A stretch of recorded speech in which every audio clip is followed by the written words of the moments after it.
Hello, beautiful souls. I am Christy Godwin, psychic medium.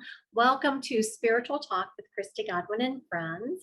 I'm here today with beautiful Madison LaMotte. Thank you for being here today. Hi, friends. Thank you for having me. I'm so Oh, excited to be part of this. I am very excited to have her. We met kind of on TikTok. She Yeah. had commented on a couple of my videos. I knew a little bit about her history. And so we are here to talk about infertility and Yes, how it affects you spiritually. absolutely. Because we all know it does. Great. Now, a little bit of where you can contact Madison and ask her questions, kind of follow her and get some encouragement for your journey is she has a beautiful TikTok channel and Instagram account, and it's Rainbow from Hope.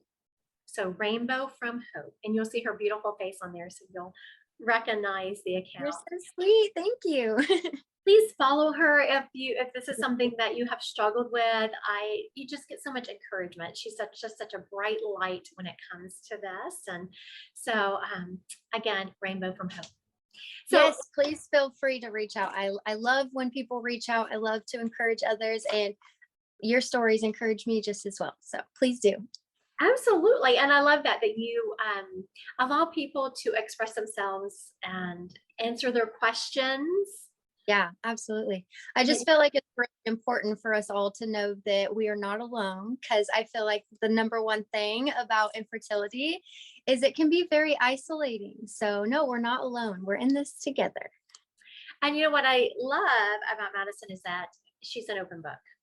So if anyone is ever wanting to ask her a question, don't think it's too personal because, of course, before I just have someone on here, we talked beforehand. So I kept saying, is this too personal? Is this too personal? She's like, no, you can ask me anything. Exactly. Maybe I should have a filter at times, but you know what?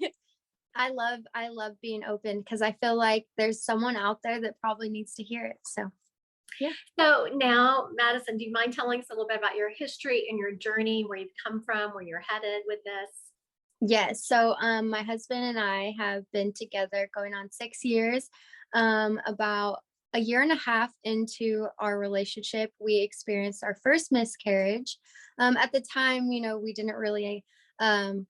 didn't even really know we were pregnant. I did know from early on that I didn't ever have regular cycles. I feel like when you're a teenager, girls, we learn to track our cycles. But that for me, I was like, oh, well, that doesn't add up. So I just kind of ignored it. Well, then in my early 20s, after that experience, I finally went to the doctor, and I was diagnosed with polycystic ovarian syndrome. So that comes in multiple different forms. There is a huge community of PCOS sisters. So if you're one of them, please definitely reach out. And it affects us all in different ways. At the time that I was diagnosed, this was back at the end of 2017, I was actually put on birth control to suppress my cyst, which, a lot of us in the community will say, well, that's kind of counterproductive, isn't it? Yeah, it kind of was. But finally, after like 6 months, I was like, you know what? I'm not doing this anymore. This is counterproductive. And lo and behold, that next cycle, we conceived our daughter. And unfortunately, we ended up losing our daughter at 18 weeks. And it was just a very traumatic experience. And through that time, I went from someone who was very social, loved to be posting on social media, loved to talk to everyone, to kind of like a hermit. And I think that's really where the questioning my faith kind of came in. I think we've talked about that a little, Christy, about how infertility, you can question things. But I've realized over the years, it's not questioning your faith, because I feel like some of our moms might slap us over the back of our head if they heard us say that, right?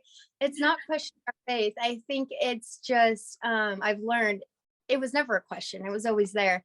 I think it was just tuning out of that connection for a little while due to grieving, which I think is very important as well.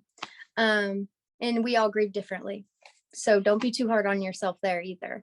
I want to ask a question about, you lost your daughter when you were 18 weeks pregnant. Yeah. Now, did they consider that a miscarriage, or did you have to have a funeral? What did that look like for you?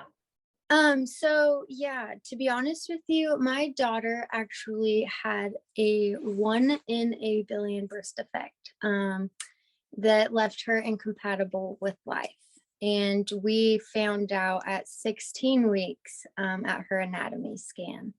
And unfortunately, there was a lot to it. Like, these doctors where I live have never seen anything like it. And there's still a lot of questions around all of that, just because um, a lot of doctors, they just want to shove like modern medicine, genetic testing kind of stuff down your throat. And we really were more faith-based. Like, we believe that whatever's meant to be will be, and that's not going to happen again, kind of thing. So and we just, I don't know, like, our faith just kind of carried us through that.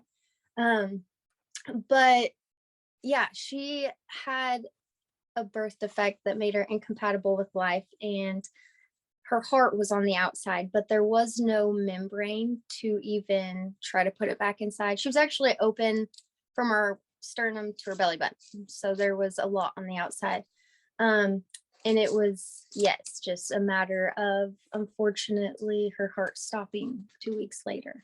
So yeah, I actually haven't been that open on my TikTok about that, but I definitely think it's important for a lot of people to hear, because I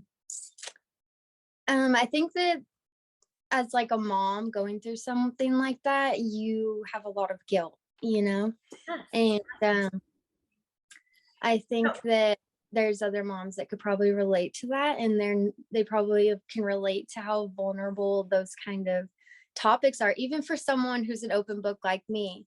um yeah, no, it was a very hard time. And like I said, there there was just a lot of questions that we didn't have answered, and so it really put us into like a dark time, um aside from just losing our daughter.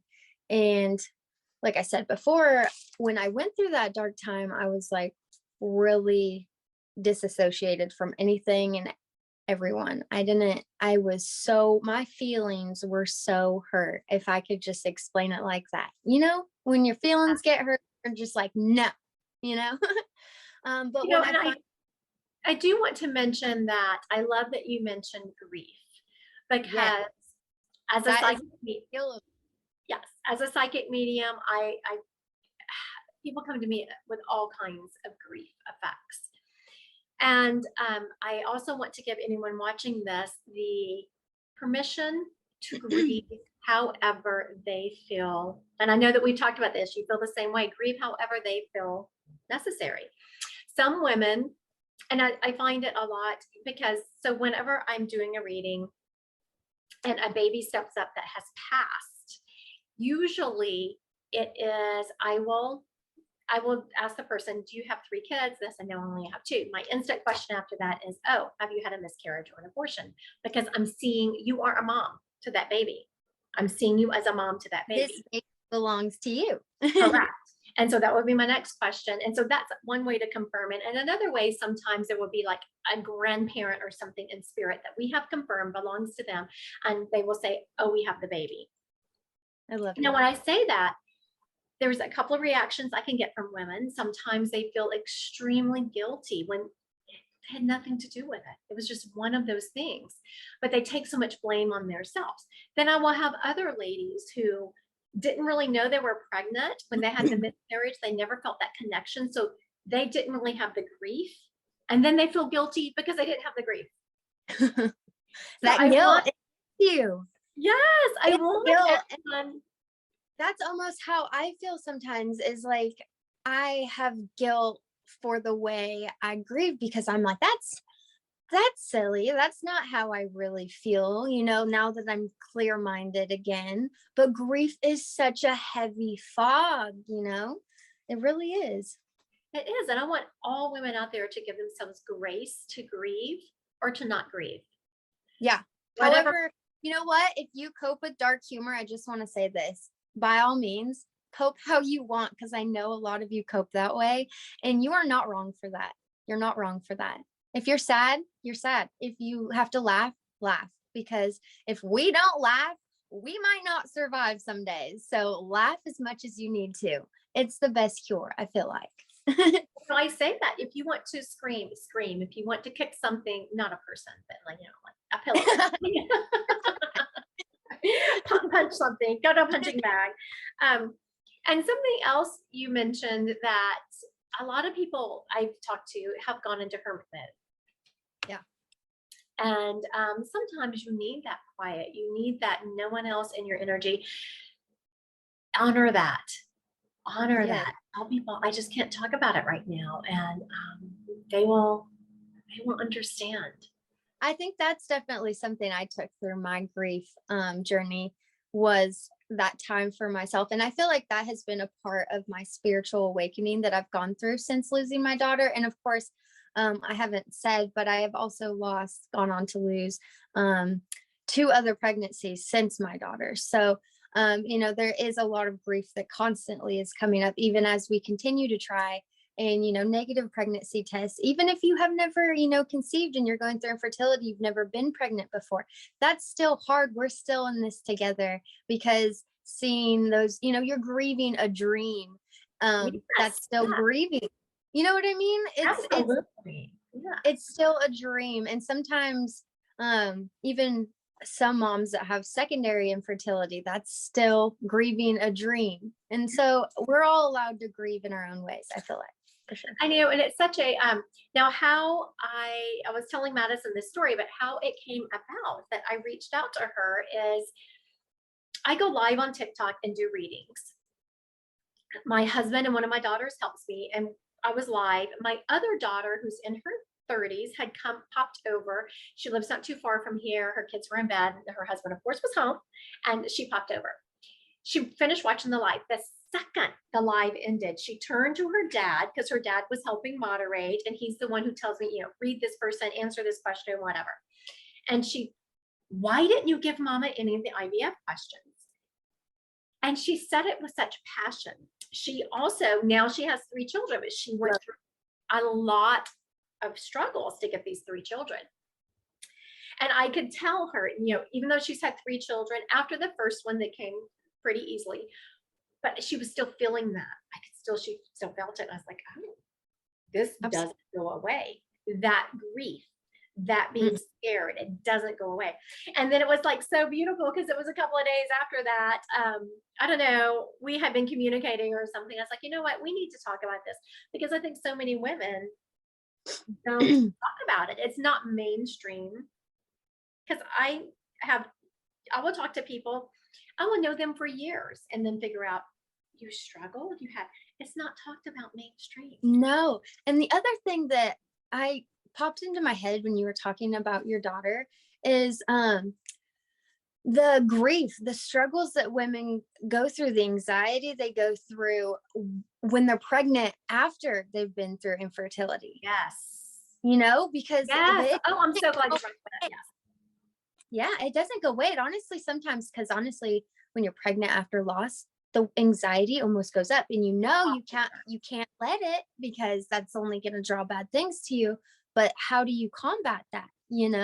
It's something that we all have to fight together, because I think talking is the number one key. It helps my anxiety like no other, just having someone to talk to. And that's why I started my page. I'm like, I need people to talk to, and having them talk to me is just important. So I love it. You're right, because my daughter didn't really know anyone who was going through the same thing. And I have forgotten that. I can't believe I forgot that.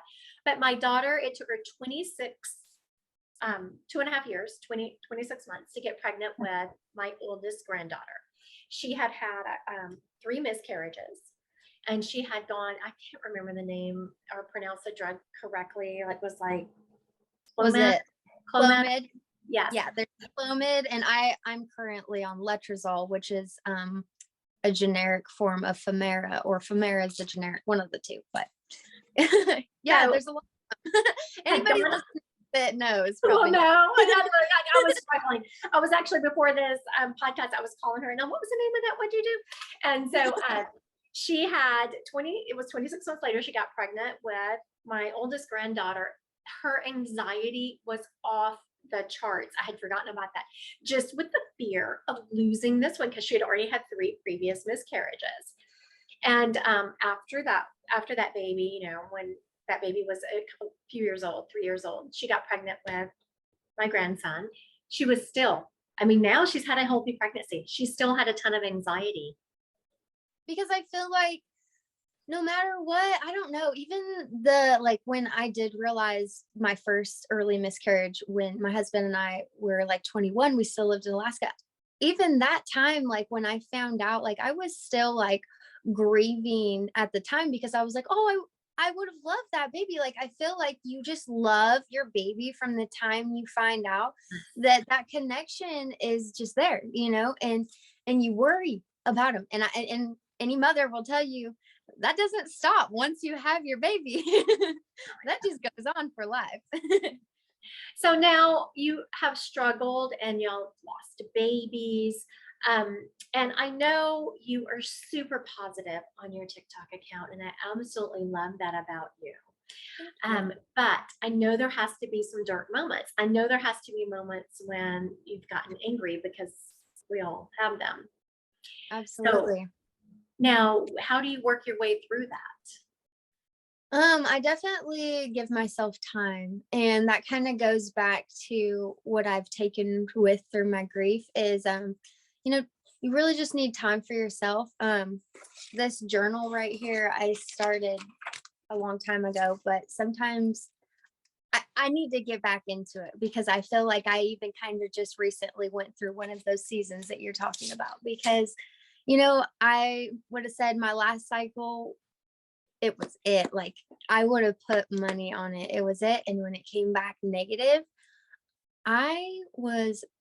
my feelings were hurt, and I just disappeared again, kind of. I mean, you can ask my followers, they'll probably tell you it was like a good almost week that I'm not talking to anyone. I almost questioned if I even wanted to share my story anymore, because I was like all in my head. And that happens to us. I just don't want to share when I'm feeling like that, because I do want to be that positive person. And I'm not saying that I'm not going to share my vulnerable side, because I'm true to who I am. And of course, y'all are going to see that here. But I just think there's a lot of creators that do a good job of covering every other basis. I just want to put positivity out there. So yeah, it's hard, but the anger, yeah, that's for sure. I think the anger for me, this is going to come definitely into the spiritual side of this, is with my journal. What I was saying is I write down 10 things I'm grateful for and why every day. And I just read them back to myself, because it really helps focus on the things that I have, and it makes me feel good. And I think that's the best way to start curing and like self-love and helping yourself feel better. But sorry, I lost my train of thought there. I think what you were talking about is so brilliant, in that whenever people are struggling, and that it's okay to struggle, and you're not failing, because some people think when they always have this super positive attitude, and then they have a day where they're off or they're angry. I'm sorry, I was laughing. I was thinking the other day, because again, if you see me on TikTok, it's all about love and light. And yes, I am almost always like that. But you have to know that people that are always like that did not come by it naturally. No, exactly. And you have to really self-love, self-care. Like I'm preaching it. That's what I'm saying.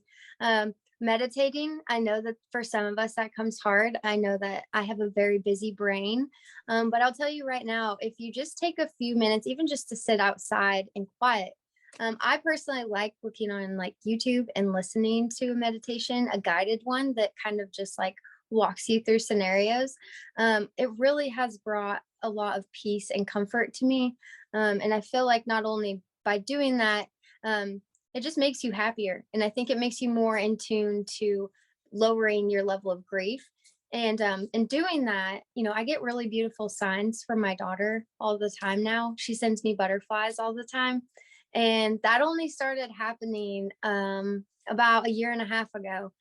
And I think that's really when my breakthrough was starting to happen, is when I finally started coming back out of my shell again. And that also gives you, like, encouragement to keep going when you start to see and notice those little signs from above. I call them hellos from heaven. I have a friend who lost a son. He was 14 when he passed, and she calls them winks from heaven. I love that. And I think that is a beautiful way to look at it, as whenever you are raising your vibration, because that's how I talk to spirit. I raise my vibration. And when you raise your vibration, then you're able to more recognize those signs. Your loved ones are always around you. Always. Oh, It's just, are you recognizing the signs from them? I will also have people message me and be upset because they think that their relatives aren't contacting them. They'll be upset because someone else has gotten a dream. I was just reading someone today, and I was reading someone in spirit, and the person in spirit who she knew and could identify had come to her in her dream and had a child with them, and she had lost a child. She really felt like it was their way of saying it, I have your baby. oh my goodness. And so confirmation was, that's what I've heard, is like, when you do lower that level of grief, when you do start to be able to be happy again, because that's what our loved ones want, is for us to be happy again, is that's when they can start to visit us, like in our dreams and stuff like that. And I yes, think that's also something to look forward to on your journey to finding yourself again. absolutely. And if you're not dreaming about them, sometimes spirits will, from your past loved ones, will give outward signs, like your butterflies, or they will, Yeah. or a cardinal that will give you an outward sign. And I will say that if you see a sign and you think of that loved one, trust it's from them. So many people will have this great intuition and they'll talk themselves out of it, but make sure that you are I've not. heard, like, when you see a sign, because like when we see red cardinals, we think of my husband's grandma Johnny. So we're always like, hi grandma Johnny, which is funny because I actually have her wedding band and her wedding ring. So every time I walk out in the morning, I see those red cardinals, I'm like, hi grandma Johnny. And I mean, do I know if it's really her? I don't know, but it's in my head, so I'm guessing it's her. We're going with it. That's exactly how that works. Whenever you see something and then you have someone's name that drops in about that time, or you have a thought of them, yes, they are making that happen. So you will associate that sign with them. So That's beautiful. absolutely the way that works. Now, I love that you also, because sometimes we are so deep in our grief, we're so deep in our anger that you just don't even want to be grateful for anything. Have you ever been that angry that you just didn't even want to be grateful for anything? Yeah, I have. And that's like, definitely a low point, I feel like. Um and I think the best thing to do at that point is to recognize, you're like, oh gosh, we're low, and sometimes it's hard because if you're like me, you might be stubborn. And if you've got your feelings hurt enough times, you might be like, I don't care. I'm not coming back up from this. I don't want to do life no more. Sometimes you just feel like I'm going to lay in bed and not do anything. But I can promise you, as someone, and I tell my followers this, and this is kind of like the purpose of my story, is like, please learn from me. Nothing good comes from being that low and just, insecure. You feel self-conscious or just low. You're feeling all these things about yourself. Don't do that, because nothing good can come to you during that time. And you're just going to stay really in a low area. Like I said, grab a journal, write 10 things that you're grateful for that you already have. And I promise you, do it every day. I kid you. After like a week or two, you're going to be like sitting there like, man, what's 10 things I haven't already written? Because you're like, I am flowing with gratitude, It's true. it gets easier because you're just flowing with it. And I think that's how I become so happy is by doing these things. People probably think I'm obnoxious because I'm so happy all the time. So there are books that have That's been what I on, do. on being grateful in that way, you know, finding 10 things you're grateful for. Also, on those days, I will just, anything I'm doing, if I turn the faucet on, I will be grateful for my running water. If I'm putting a load of laundry on, I will be grateful for my washer. Whatever, if I open up the refrigerator, I will be grateful. I will just take a moment, and I'm so grateful that I have a refrigerator full of food. So those I, are the yeah, I have a book that I live by that is exactly that. And it's a 28 days of gratitude book, and it just really prompts you. And it's one of those reads that it's not like, oh, I have to read. It's, I'm excited to see what it says today, you know? And you don't have to hear it from us. I mean, it's one of those things that when you start practicing these things, you see it in your own life. And I mean, some people are like, yeah, okay, do it. I kid you not. I'm looking at dressers right now that I had written on a list. The first time I did this book of gratitude, okay, like one of the practices you get like day 14 or something, it's 28 days. So you're like, by day 14, you got the gratitude flowing. And you had to like write like a magic to-do list. And my husband and I had been talking about getting dressers and new furniture for years. Like we really needed to. And so like I put that on the list, but amongst like probably 12 other things. And I was just like, man, well, during that day, my task was to just keep reading that list and imagine me having those things and being grateful for those things. I kid you not, the next morning, I'm getting ready to leave for work. And my husband calls me. He's like, what are you doing? I was like, getting ready to leave for work. What? He's like, well, get ready because I'm on my way to pulling in the driveway. Here comes 2 truckloads. I'm talking brand new dresser sets, bed frame, all of this furniture that these people he had worked for had moved here and said, we don't have nothing for it. We want you to have it. Excuse me, what?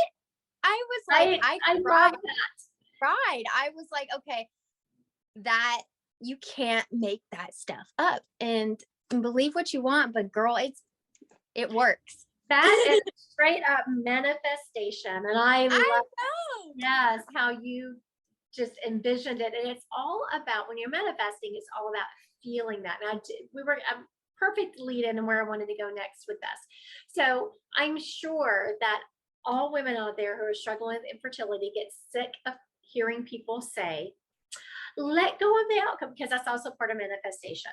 Just envision yourself with the baby and you envision yourself happy and it will come. Let go of the outcome. So when people have tried all the manifestation techniques that are out there, and there are plenty, and it still doesn't happen. Now, have you talked to people that have been in that position? Yes. Well, I know that I feel that way myself personally. And I feel like it's probably natural. You know, energy, just being a positive person, don't get us wrong. It takes a lot of energy, you know, it's not something that just comes easy. You have to but It's work. worth it. It is work. And so sometimes, yeah, when you feel like you are constantly and I'm not saying it's work, sometimes you're exhausted, but you know, you feel like you're lifting people up and you're doing everything you can to be positive in your day to day, and maybe you're seeing everyone that you're sending good vibes to getting their dreams coming true, right? But what about me?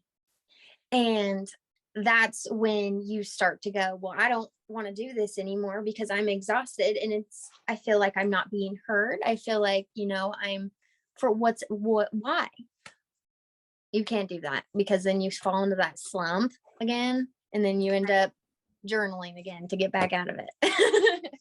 You can't And you do know what I that. have found is, you know, when you just focus on being joyful and let go of how that joy is going to come to you, Yeah.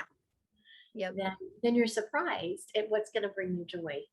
You get Yeah. surprised at how God, universe, the creator, whatever your name for the higher power is, can And that reward is, that. Yeah, absolutely. I feel like that's kind of how we feel this cycle too, is you can manifest without o- like obsessing over something, because like when you obsess over something, then you're almost counterproductive, if you get what I mean. Yeah. Like when people tell you, "Oh, just relax." Let me just tell you, I am the definition of relax, but I'm still manifesting, because you can still be imagining these things, but not putting your every conversation into it during the day. Because I actually, sorry if this is going off your topic, but this kind of leads me into a note that I made. Go right ahead. Um, as someone who, like, I feel like women, we will stop at nothing to be like to have our child, right? Like moms, like we'll do anything for our kids, even having them. And I don't know, I'm sure there's other women that probably feel this way. I have a very, very 1000% supportive husband. And most people know that. If you are a part of my channel, you will know that everyone loves Luke. But as a wife, I have a lot of internal conflict, because I feel like, I've dragged us through, and I'm not saying because, I'm the infertile one, but I mean, I've been very driven to keep going throughout all these years. I even after our losses. And I feel like it's hard, where do you keep going and have faith even when you quit? For, we've taken years off of not medicated cycles and it still hasn't happened. And then you go back to medicated cycles and you feel like you're dragging them back through it, and then you're like, well, maybe we should just not do it at all. So I'm sure that there's other women that feel that way, because you're like, it's your heart and your head, and I think that's a very important topic to talk about, because the men are just as well involved in it. And if anybody like can relate to this topic, I'd really like you to reach out to me, because maybe you even have some guidance on this, Chrissy. I don't ever want to feel like I'm dragging my husband through this, because there's men are such emotional supports. They'll do anything for us. They love us. But like I don't want to create more emotional damage than I have to. Infertility's hard on both of us. And for anyone who has researched my name, I'm also a life coach. And sometimes I end up coaching couples. And for as many marriages as there's that many ways to handle this. And everyone has to find the road that is good for them. I have seen times where it is too much for the husband to bear. Right. So then they stop. I have seen it tear marriages apart. And I do get that, because men, for the most part, are fixers. And it's very hard for them to see their wives struggle and not be able to fix it, and going through this emotional turmoil every month over not having a baby. And they want a baby just as bad as their wife does. So here they are hurting and struggling on the inside, but at the same time trying to be strong and support their wives. Absolutely. And also, there's not a ton of support, I feel like, for women who are struggling with infertility. There is even less support for the men. It's sad. It shouldn't be taboo, but it's made to be, and that's why I'm here to break that barrier. We're talking about it. Right. I think that's a whole new avenue of support. So I'm gonna, sorry, Madison, put you out there. If someone husband is struggling, you're gonna have them contact Madison, and Madison's gonna ask her husband questions.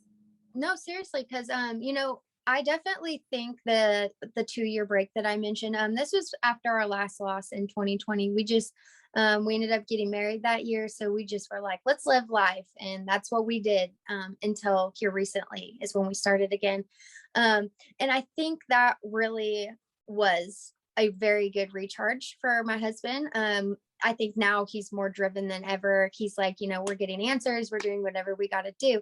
So if you do need to take a break, sometimes just enjoy life. That sometimes just that healing is what you need as well. And I know, trust me, I know the waiting is horrible. Nobody wants to wait, especially when you're doing infertility. awful, but I promise you, it's healthy and it's worth it. It's so good for you. It is. You do have to recharge, I feel like, and take a Yeah, break. And not like a um, year like I did, not necessarily. you have to. And again, for however many people there are, that's how many journeys there are on this road. And it's okay. Make sure you're honoring what is right for you. And it's, of course, absolutely correct to take a break, to recharge, take care of yourself, do self care. But don't look at someone else and say, oh, well, they did it for 6 months. I need to do it for 6 months. Everyone has to look at them on themselves. Oh yeah. I don't Right. want don't please don't let me come across as I'm Oh, no, saying, you "Oh, didn't. took No, a you didn't. break and it happened for us," because anybody in the trying to conceive community, I know that that's like fingernails on chalkboard. No, I'm just saying, for the man side of it, if you are struggling more like with, because I know when we lost my daughter, it was a few months after that. Um, I'd say about 6 months after that is when we really started like medicated cycles for the first time. And it was just I feel like a lot, the loss. And then it was just a lot after that. And, a lot of that was I have guilt for that because I feel like, I dragged us through a lot during that time. And that's where that break came in. And that's why I feel like we had that spiritual awakening that I've been telling Christy about. We've had such an amazing last like year and a half, 2 years. And I finally am here sharing my story. So I know my daughter's so proud because I've been saying I was going to do that. So if that tells you anything about coming out of my shell, but yeah, no, it's very important. And if you do have you or your husband or both of you have infertility, we're both open books. I've been talking about doing a Q&A on my channel. So Luke and I will do that together here soon. So be looking forward I to think that. you absolutely should do that. I feel sorry, of course, I'm sorry for the ladies, but also for the men. There's just so little support for them. They frequently do not understand women's bodies and what they're going through. And then on top of that, you have all these, emotional components to it that their wives are going through. And then sometimes it's the men who are having the reproductive issues and no support Right. for them. And so I think it's just a tough road for them. So I appreciate you being willing to let people message you, and you're Yeah. throwing your husband out there like, yeah, message me. I'll ask Luke. How do I include Well, him? yeah, especially because it just there's so much that I feel like a male's perspective has to offer that like us females were curious about. We could never even, put an input on. So I think a male's perspective is very important. So I'm excited for that. I know that a lot of other people that follow me are excited for that too. Yes, So I can't wait to see some of that come out when the Q&As come out. And I do love that, Madison, you acknowledge, yes, everyone has low points. Yes, you do. And when I was talking about sometimes it's work to, when you are in that low point, it's work to sometimes pull yourself back up out of it. But yes. really, there's no choice but to do that. If Yeah, wallowing at the day life goes on, and unfortunately, oh my goodness, my ring light's dying on me. Whoa, hello people. Sorry. Ah, lighting issues. Yeah, unfortunately life still goes on, and no matter what, we can't stay in that low point forever. As much as sometimes I want to, sometimes I'm just like stubborn and I'm like, no, I'm not doing anything. And then I realize that nobody's going to fix or change anything for me. And I'm going to have to be the one that is in charge of my happiness. So it that's sucks, ladies. We know, but we're in it together. right. And that's something that I think is very important, is to not brush it under the rug, not say it doesn't suck, not say it isn't awful, because it is, but you just can't stay in that moment of it. No. Now I'm going to close with a final question for you. Yeah. You know, it's going to be a tough one. You're like, oh, what is she going to ask me? Now, what would you say to someone who just is never going, they've lost all hope and they know that they're never going to be able to have a biological child? I've been reflecting on this question, and because that's not necessarily been ruled out for my husband and I even. So it's a pretty gut-wrenching feeling if you've are faced with that, and if you are, I'm so sorry.